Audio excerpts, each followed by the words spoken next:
जी अस्सलाम वालेकुम। बनाते हैं खस्ता और मज़ेदार से नमक पारे। इसमें मेजरमेंट का बहुत ज़्यादा ख्याल रखा जाता है। 4 कप हमने लेना है मैदा और 1 कप हमने लेना है इसमें घी।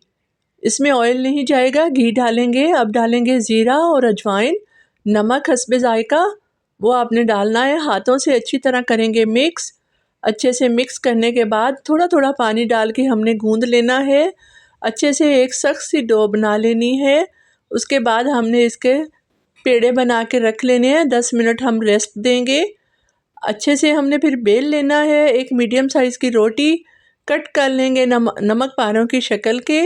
अब हमने ऑयल को मीडियम आंच पे रखते हुए नमक पारों को हमने तल लेना है। गोल्डन ब्राउन होने के बाद हमने निकाल लेना है।